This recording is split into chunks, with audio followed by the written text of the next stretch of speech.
Eva was still at the window when her phone rang. Not Chuan. Not a number she recognized. A Seoul area code she had never seen before. 11 digits, no contact name, just the numbers sitting on her screen like a question she hadn't asked. She stared at it for exactly 3 seconds. Then she answered. Miss Jones. The voice was male. Korean.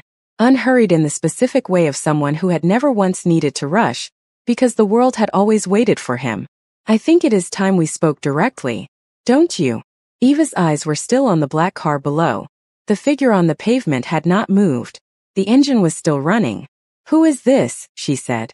A pause that was not uncertainty, it was theater. The pause of a man who enjoyed being the one with the answer. My name is Baek Jun-ho, he said.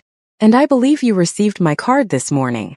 Welcome to Black Silk Stories, the home of Afro-Korean stories that hit different. Subscribe, drop a comment, and do not go anywhere.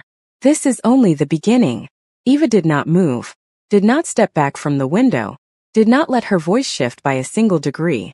I received it, she said. Good. Another pause. I want you to know, Eva, may I call you Eva? That I have no interest in making this difficult for you. You are a child who has just lost her mother. I have tremendous respect for what Amelia built. Tremendous respect.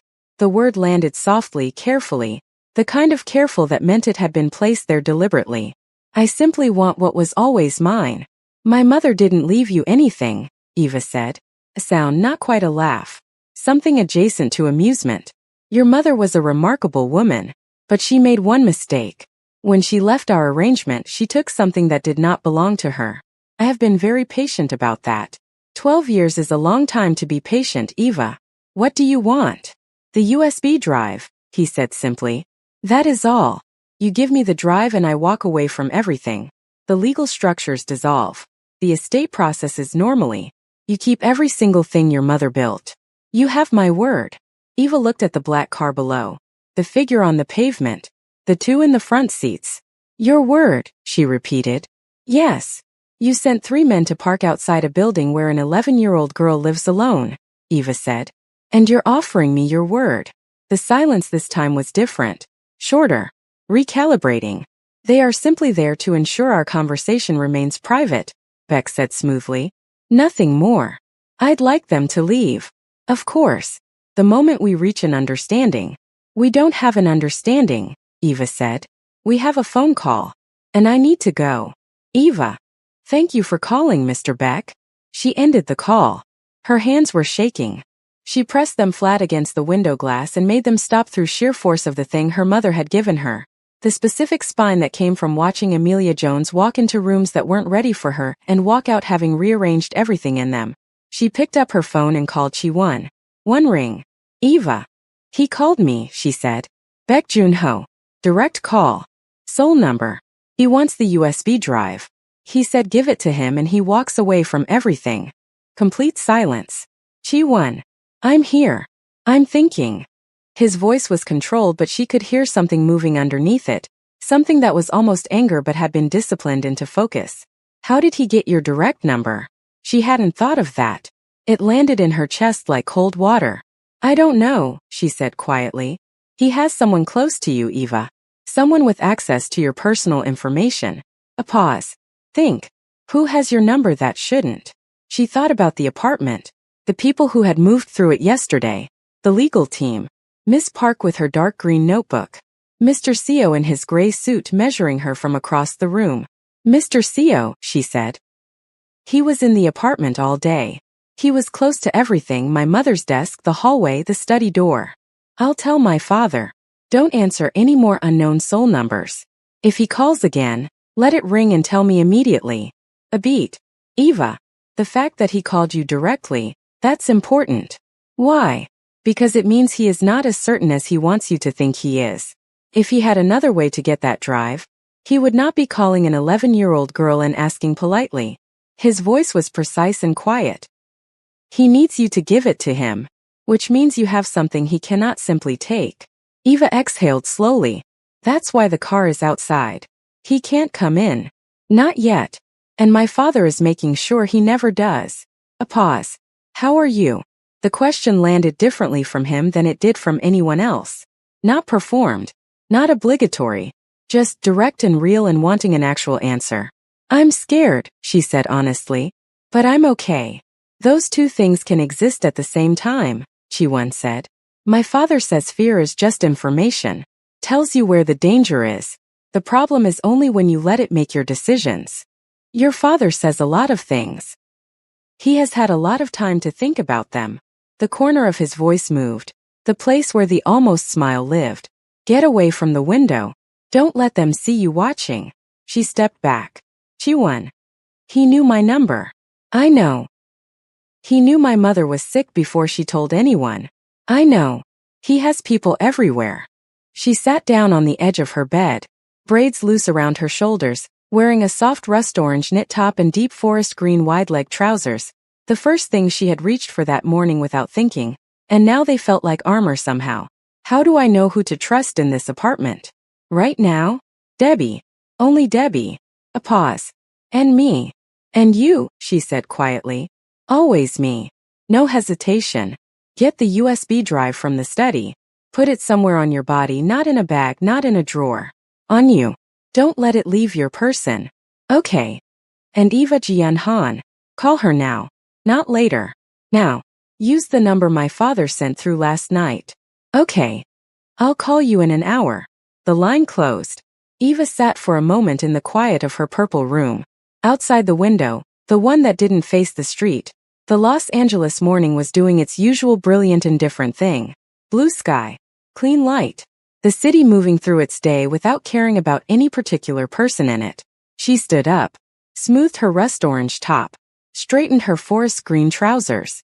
Then she walked back to the study to get the drive. Jian-han picked up on the second ring.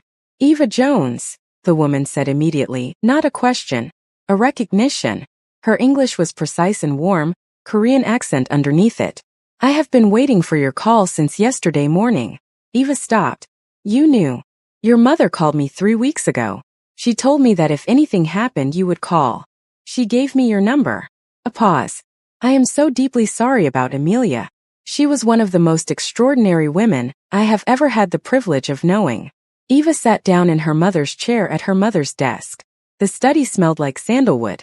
The drive was in the small pocket of her forest green trousers, pressed against her hip. Ms. Han, she said. How much did my mother tell you? Everything, Jian said simply. Baek Jun-ho. The arrangement. What she took when she left. The documentation. A breath. Eva, your mother spent the last 8 months building a legal structure specifically designed to protect you and the company in the event that he moved. She was thorough. She was always thorough. Mercer and Associates, Eva said. Miss Park. Mr. Seo. All Beck's people. Yes. Jian's voice was steady and certain. None of the documents they present to you have any legal standing. Your mother's actual estate structure is already in place and it is airtight. They cannot touch the company. What they want is that drive. He called me this morning, Eva said. Baek Jun-ho. Directly. A brief silence. What did he say? He wants the drive. He said give it to him and he walks away from everything. He won't, Jian said flatly. That drive contains enough to dismantle everything he has built for 30 years. He will never stop coming for it. Giving it to him doesn't end this. It simply removes the only leverage you have. So what do I do with it? You don't use it alone, Jian said. There is a process. There are people who need to receive what is on that drive in the right way through the right channels. Your mother knew that. She documented everything specifically so that it could be used properly, not just as a threat but as a conclusion. A pause. I have been in contact with someone who can make that happen. Someone your mother trusted. Eve already knew. Chul Soon Kwan. Another silence. Longer. Your mother was more thorough than even I knew, Jian said quietly. Yes. He and I spoke this morning. We are aligned. A breath. Eva, I need you to do something very important today. Can you do that? Yes. I need you to act completely normally. If Miss Park or anyone from that group contacts you, be polite. Be cooperative in tone. Sign nothing, agree to nothing, but give them no reason to escalate. Her voice was careful and precise. Can you do that? My mother trained me to do exactly that, Eva said. Jian was quiet for a moment. Yes, she said softly. She did. A pause that carried something that sounded like grief wearing a professional coat. I will be in Los Angeles by tonight. We will meet tomorrow morning. Until then, stay inside. Keep the drive on you. Ms. Han. Yes. The black car outside my building. 3 men. I know about the car, Jian said. It will be gone within the hour. Eva looked toward the hallway window, the one that faced the street. How? Because, Jian said, and Eva could hear something in her voice that was not quite a smile but was the sound adjacent to one. The sound of someone who knew exactly what was about to happen. Chul Soon Kwan is not a man who leaves children unprotected. The line closed. Eva sat in her mother's chair for a long moment. The study held its breath around her. The sandalwood. The books. The closed panel behind which the safe sat locked and exact. She pressed her hand flat on her mother's desk.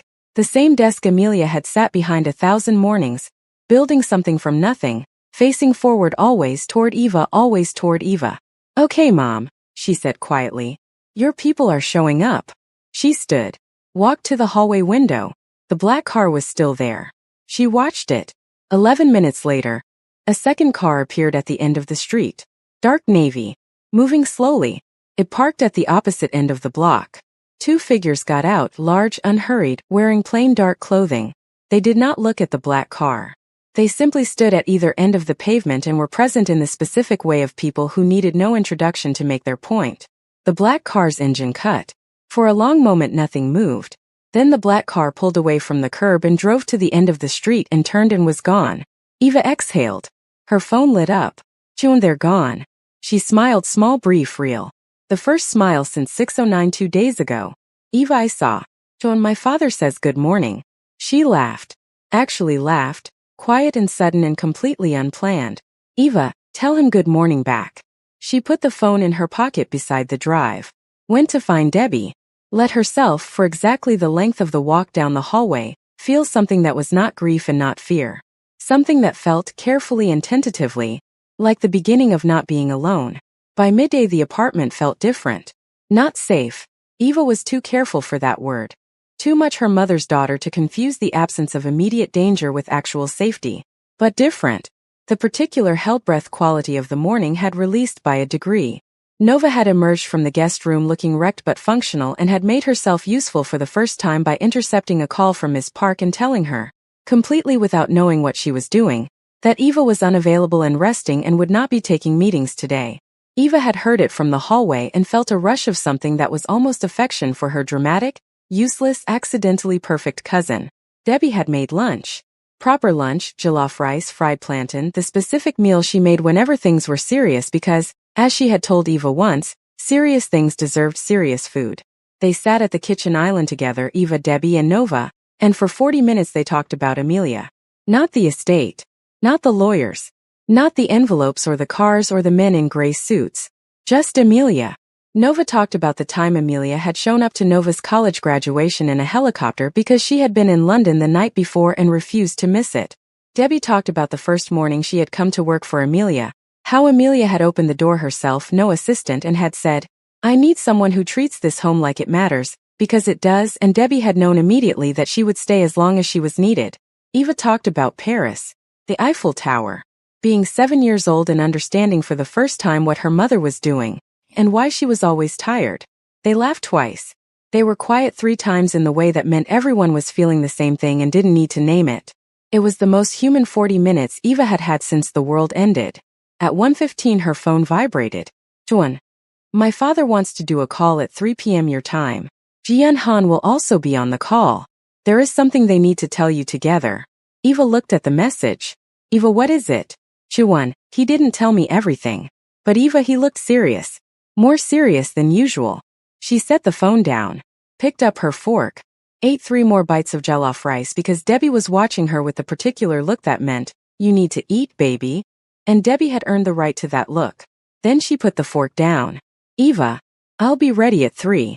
She looked at the kitchen wall, at the photograph of Amelia laughing at the ocean in Cape Town, at the woman she had spent 11 years watching build something extraordinary from the ground up, facing forward always, never showing the weight of it until 11:30 on a Tuesday night with a cold cup of tea and eyes that said goodbye to something. Eva thought about what Baek Joon-ho had said. 12 years is a long time to be patient. She thought about what was on the drive pressed against her hip. She thought about Jian Han and Chul Soon Kwan and the car that had arrived at the end of her street and the two figures who had stood at either end of the pavement without needing to say a single word. She thought about a 12-year-old boy in Seoul in a deep burgundy sweater who always answered before the second ring. 12 years, Eva thought. Her mother had spent 12 years building something Baek Joon-ho could not touch. 12 years staying 3 steps ahead of a patient. Dangerous man who thought that waiting was the same as winning. At 2:58 p.m., Eva sat at her mother's desk. She had changed after lunch, a deep plum long-sleeve dress, simple and structured, with small gold buttons at the cuff. Her braids were pinned up the way her mother used to pin them when she wanted Eva to look like she meant business. The USB drive was in the small interior pocket she had sewn into the dress lining that morning with a needle and thread from Debbie's sewing kit, the kind of practical, invisible preparation her mother had taught her without ever calling it preparation. The laptop was open. The study was warm and still. At 3 p.m. exactly, the screen lit up. Jian Han appeared first. She was a Korean woman, perhaps mid-50s, with sharp, precise features, silver-streaked hair cut cleanly to her jaw, and the particular composed energy of someone who had spent 30 years in rooms where the stakes were high and had never once lost her footing. She wore a deep teal blazer. Her eyes were warm and direct. "Eva," she said. "Thank you for being on time." "Of course," Eva said. Then Chul Soon appeared. Same dark study. Same single lamp. But something about him was different today. The stillness was still there, but it was a different kind of still. Not waiting. Decided. He looked at Eva for a moment without speaking. Then he said, "You look like your mother today." "I'm trying to," Eva said simply. Something moved in his face. Brief. Real. "We have something to tell you," he said.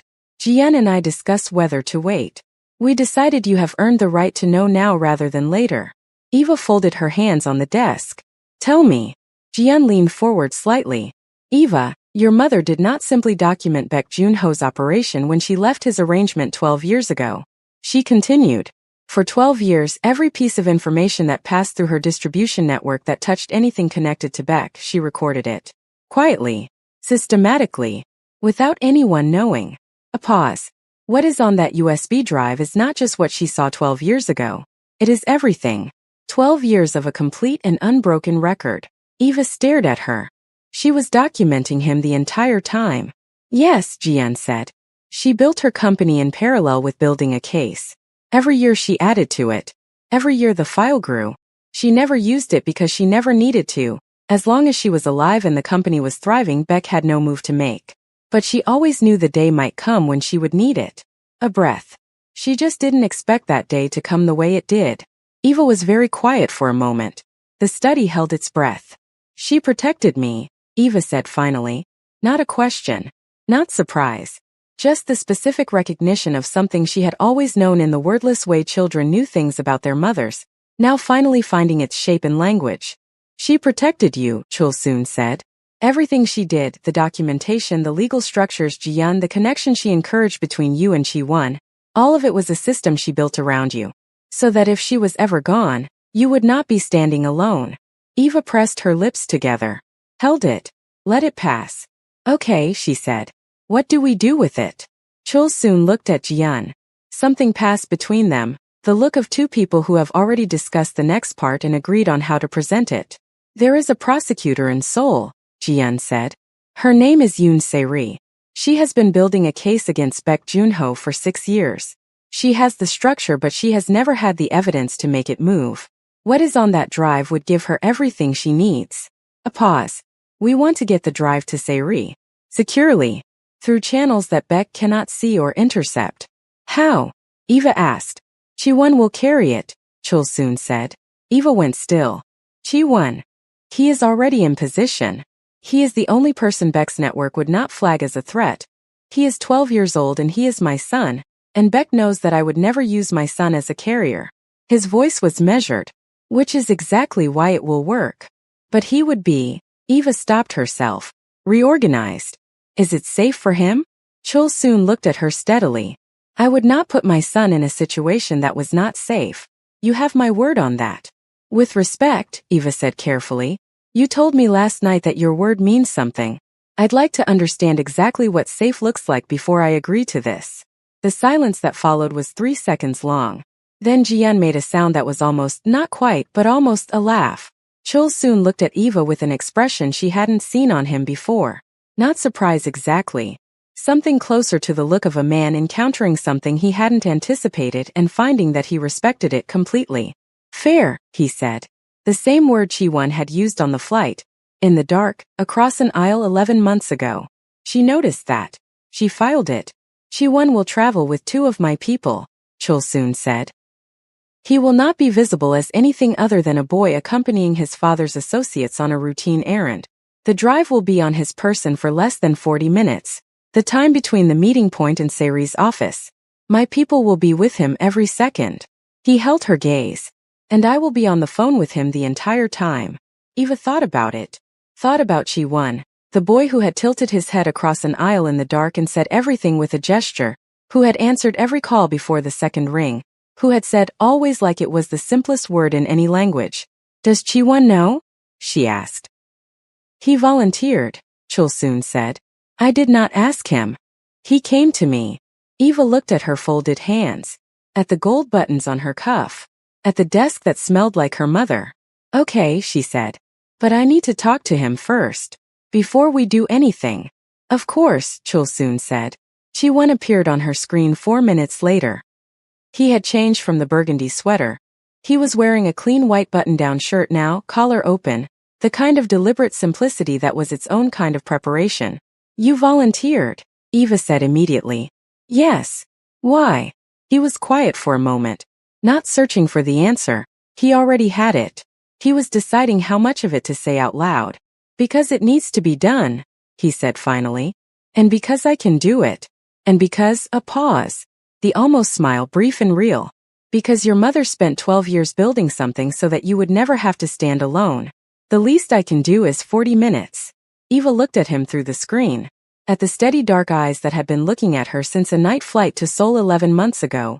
Across a lit aisle, with a tilted head and a book he wasn't reading. If anything happens to you, she said, I will never forgive your father. Nothing will happen to me. Chi-Won. Eva. His voice was quiet and certain.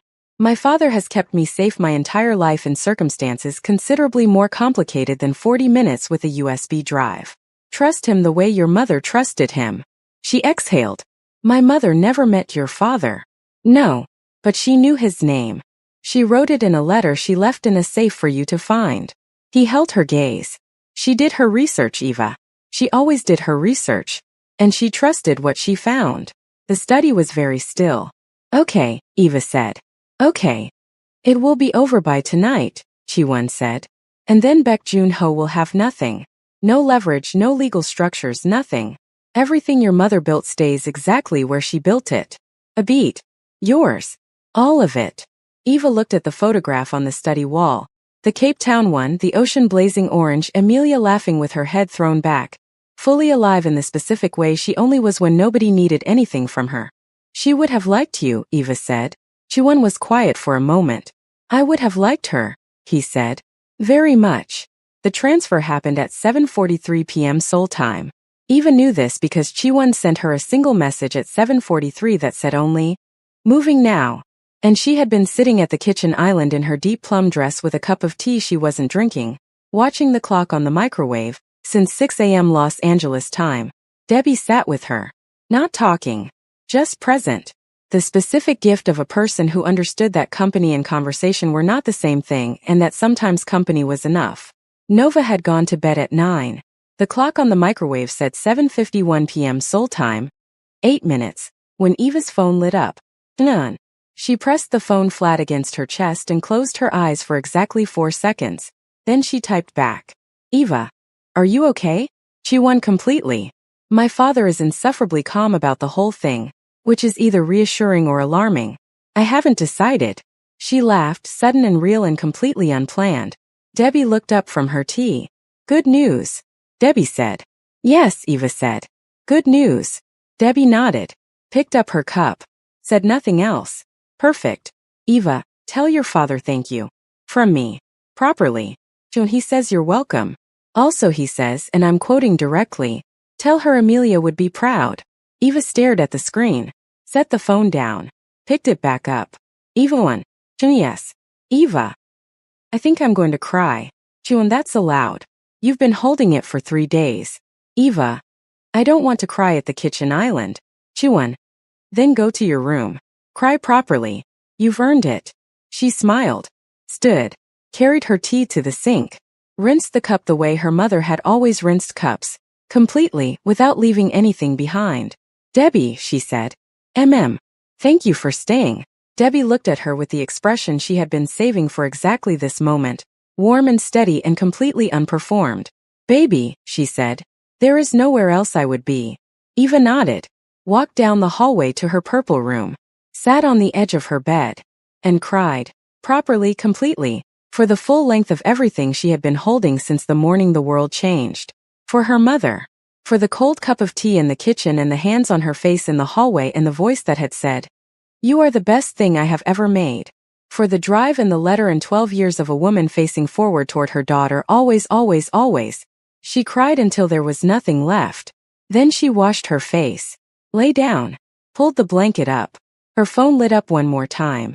Chun, good night, Eva from Los Angeles. She smiled in the dark. Eva, good night, Chun from Seoul. She closed her eyes. She was woken at 6:19 a.m. by Debbie's voice, not the gentle shoulder touch of 2 mornings ago. This time Debbie was in the doorway, and her voice was doing the thing it had done on the morning the world ended. The thing with no shape, the thing that meant language had stopped being available. Eva. Just her name. Just that. Eva sat up. What happened? Debbie was holding her phone. Her hand was shaking. It's on the news, Debbie said. Eva, it's on every channel. Eva was already standing, already moving, already reaching for her own phone with the particular cold clarity that had become, in 3 days, her default state, the version of herself that her mother had built for exactly this, the version that noticed and held and did not break until it was safe to. She turned on the TV in her room. Every major Korean news network. The same footage, a building in Seoul, early morning, police vehicles outside, figures in official jackets moving with purpose. A name in the ticker at the bottom of the screen. A name she recognized. Baekjunho. She stood in the middle of her purple room in her deep plum dress from yesterday, barefoot, and watched the screen. Her phone rang. Chun. She answered immediately. Are you watching? He said. Yes. Sairi moved faster than anyone expected. My father didn't even know she would go tonight. She had enough the moment she received the drive. She didn't wait. His voice carried something she had never heard in it before. Not quite emotion, something more disciplined than that, but in the same territory. It's over, Eva. He's in custody. She couldn't speak for a moment. Eva. I'm here, she said. I'm here. It's over, he said again. Quieter. Like he needed to say it twice to make it real for both of them. She sat down on the edge of her bed. Watched the screen. Watched the building in Seoul with the police vehicles and the official jackets and the name in the ticker that had been a shadow over everything for 3 days. Over her mother's last months. Over 12 years of careful documentation, over a USB drive that an 11-year-old girl had carried sewn into her dress lining. Chun, she said. Yes. My mom did this. She built this. She spent 12 years making sure that when this moment came, it would actually come. Her voice was steady. She made it steady. She won. A pause. She won, Chun said.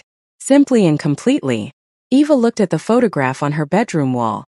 The one of Amelia laughing at the ocean in Cape Town. Alive and careless and completely herself. I'm going to build it, Eva said. Quietly. To the room, to the photograph, to the boy across the Pacific, to her mother. Everything she built. I'm going to build it bigger. I'm going to make sure she didn't just win. I'm going to make sure everyone knows she won. Chun was quiet for a long moment. Then, I know you will. Will you? She stopped. Started again. Will you still be there? When I'm doing it. The pause was exactly the right length. Eva from Los Angeles, he said, and she could hear the almost smile. The real one, the brief one, the one that meant more than a full smile from anyone else. I have been answering since the first ring. That is not going to change. Outside her window, Los Angeles was beginning its morning. Pale gold light. The city waking up. The ordinary, relentless, indifferent beauty of a world that kept moving even when extraordinary things happened inside it. Eva Jones was 11 years old. She had just watched her mother win from beyond the grave. And across the Pacific, a boy who had tilted his head across a dark aisle and said, I see him too, was still, always on the line. She looked at the city outside her window. Okay, she said softly. Let's go. The morning light came in gold and clean and entirely without ceremony. And somewhere in Los Angeles, in a purple room in a 22-room apartment, something that had been holding its breath for 11 months finally, quietly began to breathe. But 3 floors below, in the building's underground parking structure, a phone screen lit up in the dark interior of a car that had been sitting there since before dawn. A message. 4 words. Plan B, begin now. The screen went dark. The car did not move. It was waiting. This has been Black Silk Stories, where every story is a world and every world hits different. Baek Joon-ho is in custody. The drive has been delivered. Eva thinks it's over. But the car in the parking structure didn't get that message. If you are not subscribed, you are going to miss everything that comes next. Subscribe, drop a comment and come back. Because Eva Jones and Chi-won Kwan are only just beginning. And where they are going, you do not want to be left behind.